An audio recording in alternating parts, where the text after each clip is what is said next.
Hello student, welcome to my class. Today I am going to take class 11 geography. The book name is Fundamental of Physical Geography. It is chapter 1 and the name of the chapter is Geography as a Discipline. So let's proceed.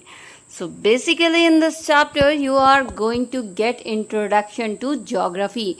You are going to deal with what is geography, why do we study geography, what are the things we study in geography, what are the various approaches to study the geography, and how geography is related to different subjects. So all these questions we are going to deal in this chapter.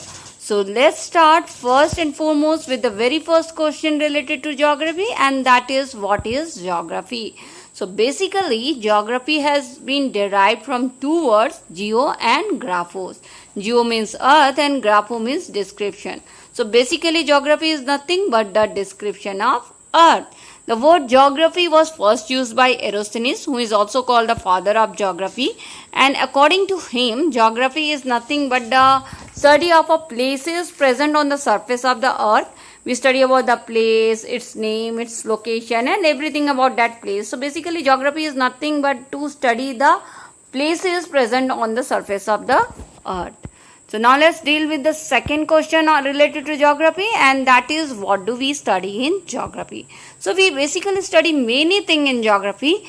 First and foremost we study about the spatial variation, which means how the space, the particular place varies from the other place.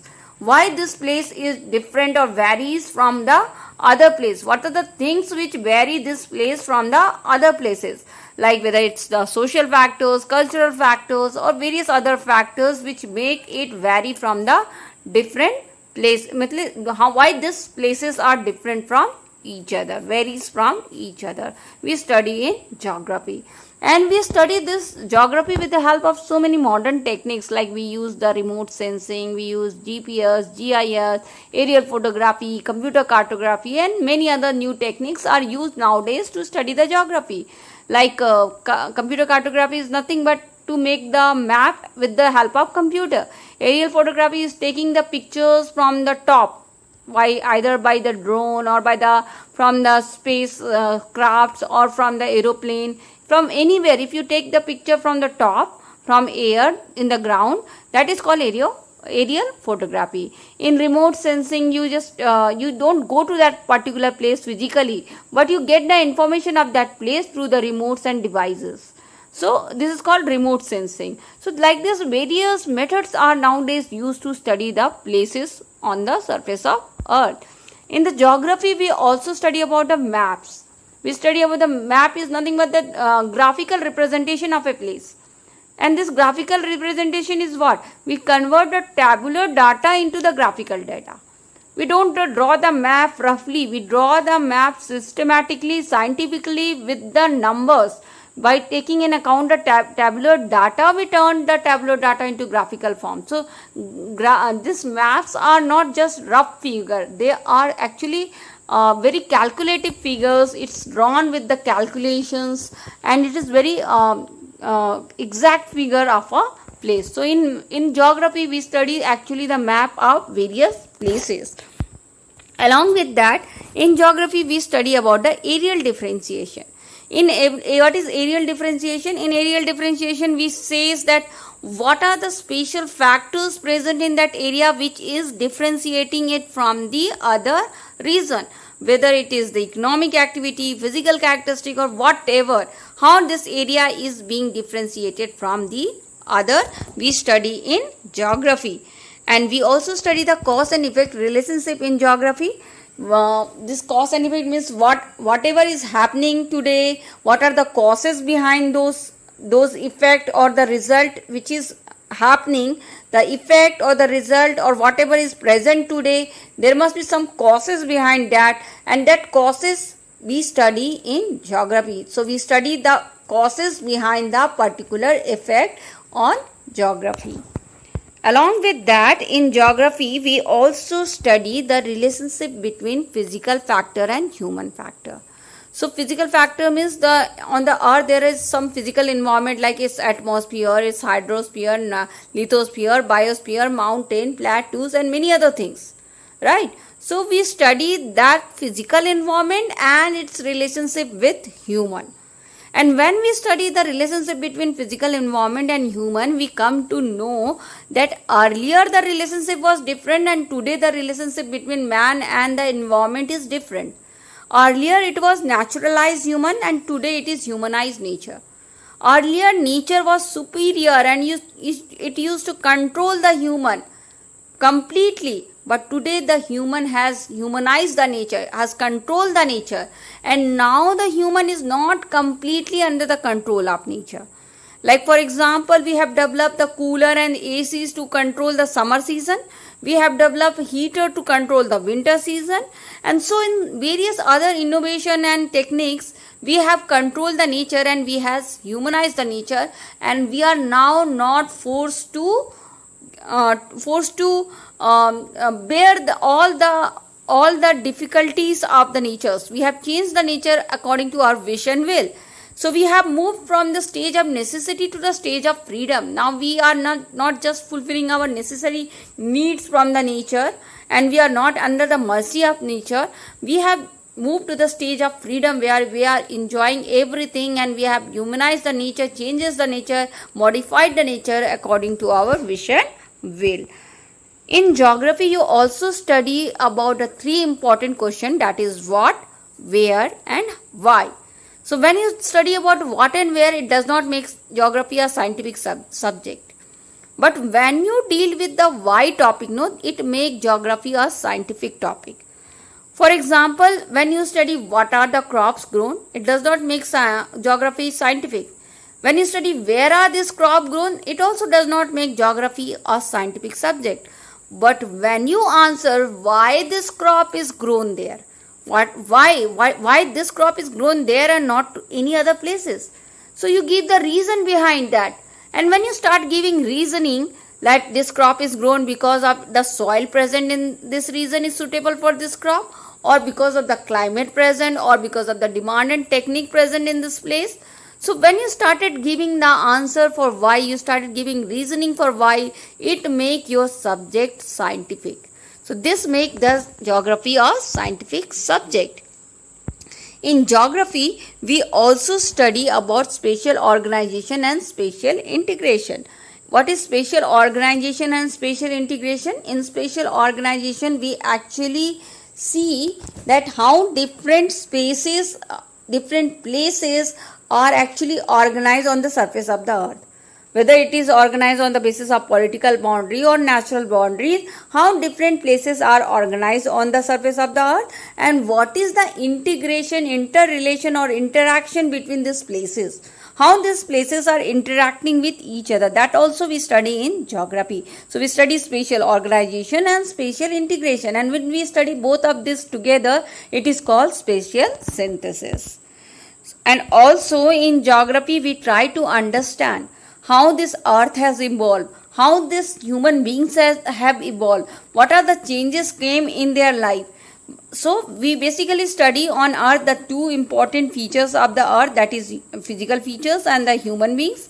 The physical features are the atmosphere, hydrosphere, lithosphere, mountains, plateaus, and human beings are the man who are present on this physical feature. So basically this earth is like a stage, and these human beings are acting like actors on this stage.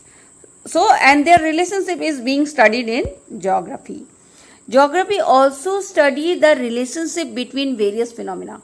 So what is the relationship between the present cropping pattern and the soil? What is the relationship between present cropping pattern and the climate, the present cropping pattern and the demand and technique and the investment present in a place? So how these things are related to each other, how these various phenomena are related to each other, their relationship is also studied in geography. So geography deals with variety of things.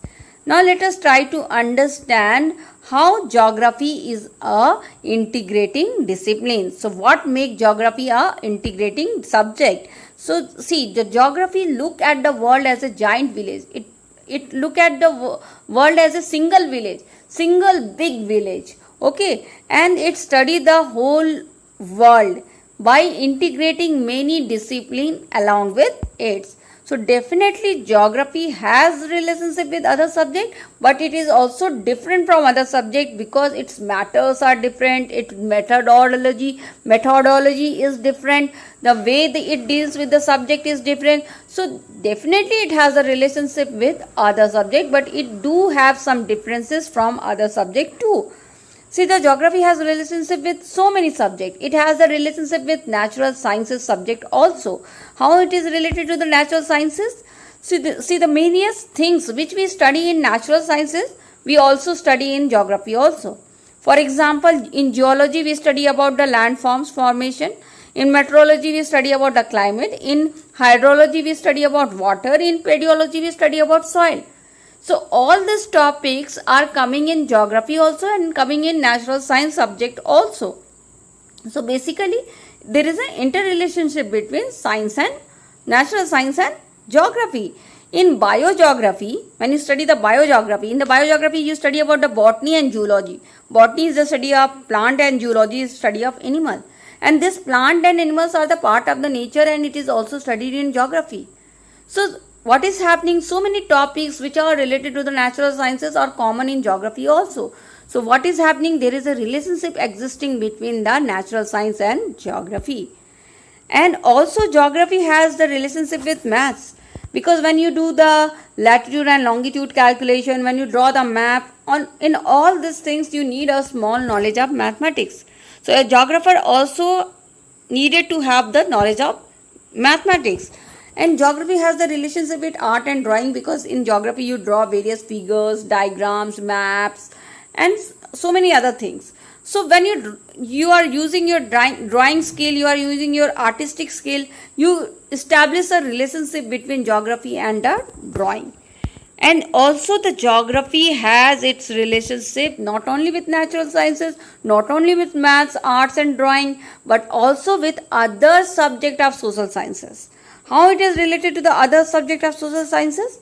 See, in other subject of social sciences, like in sociology you study about the society, in political science you study about the political boundaries, in economics you study about the production, consumption, industry, agriculture, and in demography you study about the population.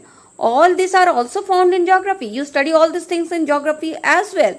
So what is happening? There is a relationship existing between the geography and other branches of social science. So basically geography is an integrating subject.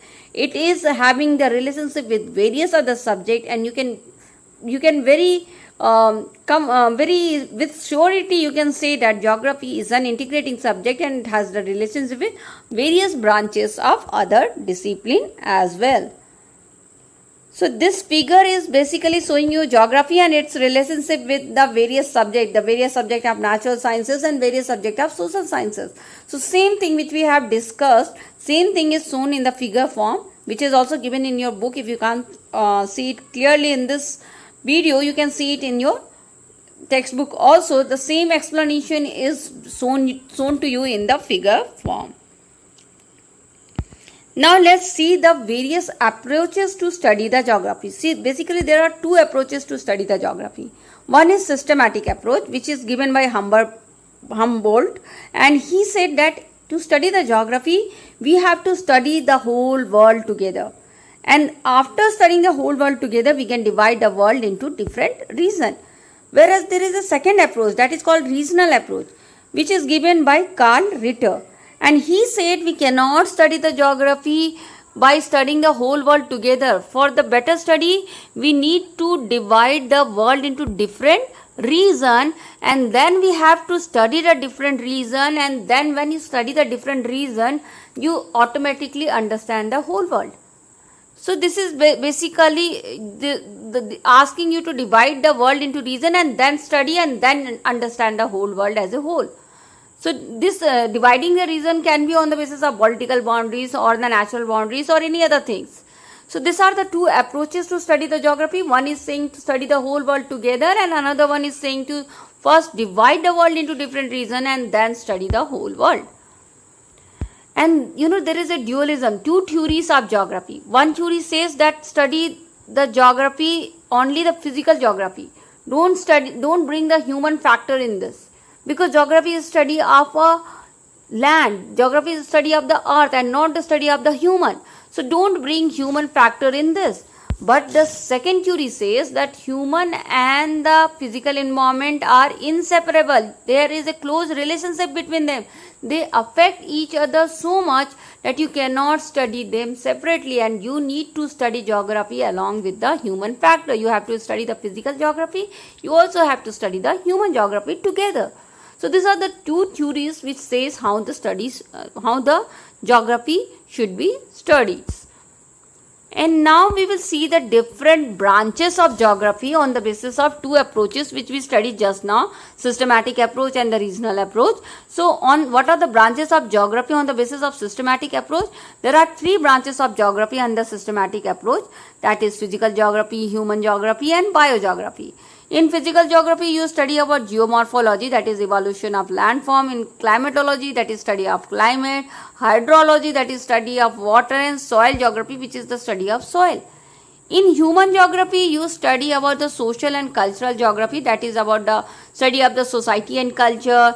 Population and settlement geography, you study about population and the various growth and distribution of population, various types of settlement. In economic geography, you study about the production, agriculture, etc.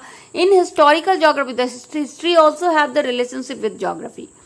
See, when you see the various physical features, how they have evolved, how they have been formed, how the Himalaya has been formed, how the plateau has been formed, all this evolution, when you study the temporal changes, the changes which has come with the time.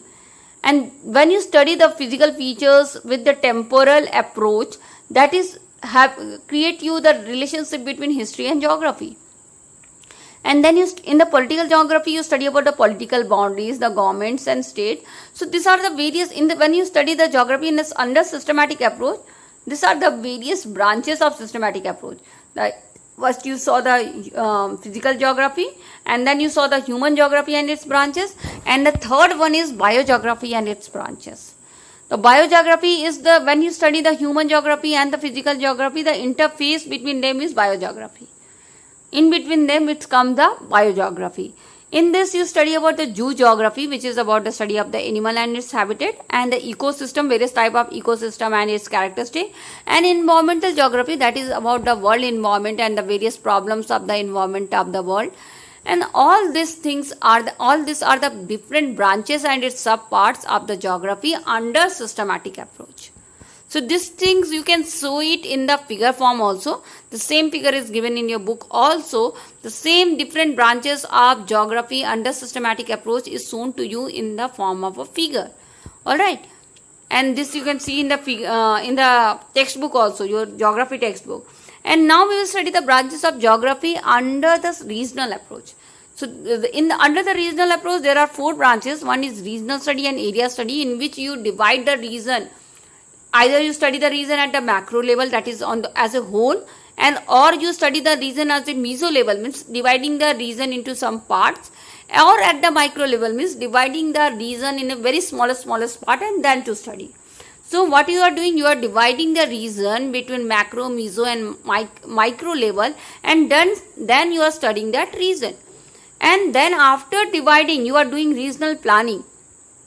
What is regional planning? You are making planning for the region as a whole at a macro level, and then you also make planning for the micro level, that is for the rural planning. When you do micro planning for a smallest region, that is for the rural level, for the villages, and then you also do the meso planning, that is for the middle level area, that is for the towns and cities. So you are making macro level plan, that is on national level. You are making micro level plan, that is on the village level, and you are making meso level planning, that is for on the town and city level.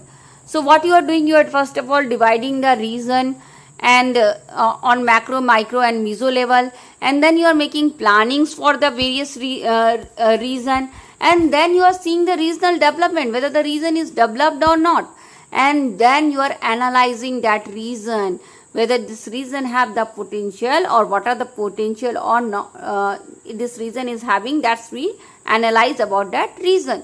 So these are the four subparts of the sub branches of the regional approach. So these are the two approaches of the geography, and the two approaches have the various branches which we studied just now. Under the systematic approach you had 3 branches and its subpart, and under regional approach you have 4 branches. So this regional approach branch can also be shown in the form of figure, which is shown like this, and this figure is also there in your textbook. Same what we have explained is given in the figure form. And then this both systematic approach and the regional approach have 2 things in common. These 2 aspects are common in both. This will come under the table of the regional approach also, and this will come under the approach in the table of systematic approach also, and that is philosophy and method and technique. Under philosophy you have the geography thought, means the various thoughts of the geography and the thoughts given by the geographers, and the relationship between land and human. All this comes under the philosophy of geography, and this is common in both the approaches. And you also have some method and technique to study the regional approach and the systematic approach, and this method and technique is also common in both the approaches. And those methods are cartographic, that is making the maps with the help of computer, and quantitative techniques or statistical technique, that is you may use tables, tabular data, etc. And then you use the survey method. In both the approaches you use the survey method. You use the modern techniques, geoinformatic techniques in both the methods, the GPS techniques, the GIS technique, remote sensing techniques, etc. So in both the method you use this method and techniques is used in both the method, and both the technique has its own philosophy of geographical thoughts and land and human relationship. And now with the last question we are going to deal is that why physical geography is important. So physical geography is nothing but the physical environment of the earth, that is about its hydrosphere, atmosphere, lithosphere, biosphere, which is very important and without which we cannot survive. And there is a close relationship between human and nature, and nowadays this relationship is increasing because now the human is humanizing it, modifying it for its need. And so the study of the geography and the earth with the human, the study of geography, the relationship between earth and human is becoming very important. And to study the relationship between man and human, man and earth, you need to study the physical geography. Alright, so that's all for this chapter. I hope you understand this chapter. Thanks for watching and happy learning.